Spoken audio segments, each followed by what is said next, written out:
अस्सलाम वालेकुम नाज़रीन, आप देख रहे हैं सियासत .pk। मैं हूं हिना चौधरी और मुझे इस वक्त ज्वाइन किया है स्टूडियो में फ़याज़ महमूद, सीनियर रिपोर्टर हैं। बहुत शुक्रिया आपने प्रोग्राम में ज्वाइन किया। बात करेंगे जी साबिक वज़ीर आज़म नवाज शरीफ, सैकड़ों जायदादें जो उनकी हैं उसकी नीलामी का फैसला कर लिया गया है नैब की जानिब से। कौन सी जायदादें हैं, डिटेल्स क्या हैं, क्योंकि फ़याज़ साहब ने इस पर अपने चैनल पर एक वीडियो भी की है, तो हम चाहेंगे हम भी इस पर बात करें। और नीलामी कब तक मुतवक्किल है?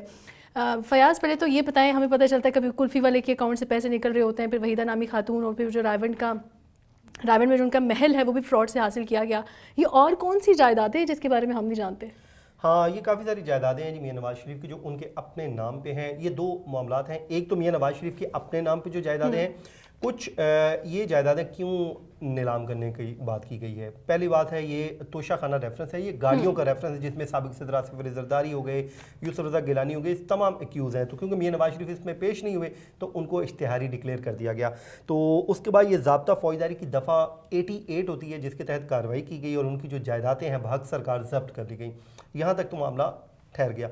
अब नैब ने इससे एक फर्स्ट स्टेप आगे चली गई है। नैब ने कहा जी ये जायदादें हमने क्या करनी है, हम तो इसमें पैसा निकालते हैं। तो उन्होंने कहा हम इनको बेचते हैं। अब नीलाम करने के लिए एक प्रोसीजर है। प्रोसीजर ये है कि ये उन्होंने जितने भी DCOs हैं या ज़िली हुकूमतें हैं उनसे तफसीलात हासिल कर ली हैं। अब ये डिटेल्स वो लेके जाएंगे कोर्ट में। अभी ये जो है पिटीशन तैयार नहीं हुई, नैब ने तैयार करनी है, लेकिन जो डिटेल है हमने हासिल कर ली है नैब के सोर्सेज से। तो ये वो जायदादें नहीं, हम आपको थोड़ा सा बता देते हैं कि ये जायदादें हैं कौन सी। SECP ने जो अपना रिकॉर्ड पेश किया है उसके मुताबिक नवाज शरीफ के 4 कंपनियों में शेयर्स हैं, वो भी ज़ाहिर है जी आगे उसको नीलाम कर देंगे। उसके बाद मोहम्मद बख्श टेक्सटाइल मिल में नवाज शरीफ के 4,67,950 शेयर्स हैं। उसके बाद जी हुदैबिया पेपर मिल्स में मियां नवाज शरीफ के 3,43,425 जो शेयर्स हैं वो भी मियां नवाज शरीफ उनके मालिक हैं। आगे आए, हुदैबिया इंजीनियरिंग कंपनी में नवाज शरीफ के शेयर्स की तादाद जी 22,213 है। इसके अलावा इत्तेफाक टेक्सटाइल मिल्स में नवाज शरीफ 48,606 शेयर्स के मालिक हैं। ये उनकी जी कंपनियों में जो शेयर्स हैं। अब आ जाए जी उनके 8 मजमूई तौर पे अकाउंट्स हैं। 5 उनके पाकिस्तानी जो करेंसी है उसके अकाउंट्स हैं और 3 जो हैं वो गैर मुल्की अकाउंट्स हैं। अब हम आपको बता देते हैं उनमें रकूम कितनी कितनी है। नवाज शरीफ के जी 5 बैंक अकाउंट्स में 6,12,000 रुपए मौजूद हैं जो उनके लोकल पाकिस्तानी करेंसी के अकाउंट्स हैं। ये मुख्तलिफ निजी बैंकों में उनके अकाउंट्स हैं। इसी तरह गैर मुल्की जो करेंसी वाले अकाउंट्स हैं उसमें 566 यूरो एक अकाउंट में पड़े हैं, 698 अमरीकी डॉलर्स दूसरे अकाउंट में पड़े हैं, जबकि 498 बरतानवी पाउंड तीसरे बैंक अकाउंट में पड़े हैं। ये डिक्लेरेशन एहसासों की कब हुई है? ये इनके उसमें जो नॉमिनेशन पेपर थे उनमें ये डिक्लेयर हुए थे।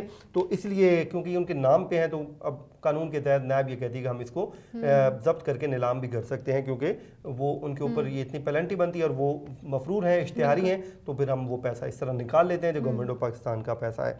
उसके बाद जी LDA ने उनको बताया कि लाहौर और शेखुपुरा के एडिशनल जो डिप्टी कमिश्नर्स हैं, मरी के असिस्टेंट कमिश्नर हैं और गलियात डेवलपमेंट अथॉरिटी है, उन्होंने भी अपनी अपनी रिपोर्ट पेश की है। अब हम आ जाते हैं जी उनके जो ज़ेरे कफ़ालत जायदाद जो अफराद हैं उनकी जायदादें भी इसमें शामिल हैं। मरी में जी एक बंगला है, शांगला गली में एबटाबाद में 15 कनाल का एक उनका घर है। इसी तरह अपर माल रोड पर भी उनकी जो जायदाद है वो शामिल है, अपर माल जो लाहौर है।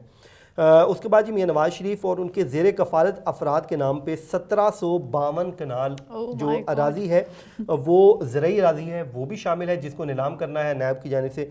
और लाहौर के मोज़ा मानिक में 936 कनाल, उसके अलावा जी मोज़ा बड्डू किसानी में 299 कनाल जो ज़रई अराजी है वो ये तकरीबन 300 कनाल बनती है। उसके अलावा जी लाहौर के मोज़ा माल रायवन में 103 कनाल, मोज़ा सुल्तान के में 312 कनाल ये भी अराजी शामिल है। और ज़िला शेखुपुरा के मोज़ा मंडियाली में 14 कनाल और मोज़ा फ़िरोज़ वतन में 88 कनाल अराजी शामिल है। अब ये नीलाम कैसे होगी? नीलाम ये होगी कि ये नैब जाएगी एहतसाब अदालत में, जो एहतसाब अदालत इस वक्त ट्रायल कोर्ट है उसमें जाके दरख्वास्त दायर करेगी और कहेगी कि जिन जिन के ऊपर एतराज़ नहीं आया वो हम नीलाम करना चाहते हैं। क्योंकि कुछ जो मरी का जो इनका घर है, इसके अलावा कुछ और जायदादें हैं, उस पर मरीम नवाज साहिबा ने एतराज़ आयद किया है, वो अदालत में ज़ेरे समाअत है मुकदमा। वो एतराज़ उनका ये है कि ये जो जायदादें नैब बेचना चाहती है वो जब्त करना चाहती है वो कलसूम नवाज साहिबा की हैं और वो उनको दे दी गई थी। اور وہ جائیدادیں کیونکہ ان کی ہیں وہ تو ہماری ملکیت ہے, اس میں ہمارا حصہ بھی ہے, وہ وفات پا چکی ہیں, تو یہ نیب کیسے بیچ سکتا ہے؟ تو اس پہ نیب کہتی کہ جس جو بھی جائیداد ہے جس پہ کوئی اعتراض نہیں ہے وہ تو آپ ہمیں دیں نا نیلام کرنے کے لیے, باقی جو اعتراض ہے جس پہ مریم نواز کو ہم بعد میں کر لیں گے, اب اس پہ عدالت الاؤ کرے گی. ٹھیک اسی طرح جس طرح اسحاق ڈار کا مقدمہ تھا اس میں بھی عدالت نے الاؤ کر دیا. ظاہر جی ایک جب بندہ پیش نہیں ہو رہا ہے, جب اشتہاری ہو جاتا ہے نا, اس کے تمام جو رائٹس ہوتے ہیں لیگل رائٹس وہ ختم ہو جاتے ہیں انٹل کو سرنڈر کر دیں. اب کیونکہ میاں صاحب نے سرنڈر ابھی تک نہیں کیا, ان کو نہ تو ان کا کوئی وکیل پیش ہو سکتا ہے, نہ وہ خود تو پیش ہو سکتے ہیں, ان کو کوئی ریپرزینٹ نہیں کر سکتا, ان کا پلیڈر پیش نہیں ہو سکتا, اس لیے یہ معاملہ ہے. اب یہ توشہ خانہ تھوڑا سا میں آپ کو بتا دیتا ہوں میاں نواز شریف اس میں پھنسے کیسے. یہ 97 میں ان کو ایک گاڑی ملی تھی, کنگ جو تھا سعودی کنگ, انہوں نے دی تھی پرائم منسٹر آف پاکستان کو, then Nawaz Sharif was prime minister of Pakistan. تو جب ان کو وہ گاڑی ملی ان کو بڑی پسند تھی, وہ بلٹ پروف گاڑی تھی, یوز بھی کرتے تھے. 99 کا جب کو ہوا تو پرویز مشرف نے وہ گاڑیاں واپس لے لی, وہ ان کے گورنمنٹ آف پاکستان کے استعمال میں آ گئی. جب وہ چلے گئے 2008 میں آتی ہے پیپلز پارٹی کی گورنمنٹ, اور میاں صاحب بھی واپس آ گئے. اور زرداری کو یہ بات معلوم تھی کہ میاں صاحب کو یہ گاڑی بہت پسند تھی.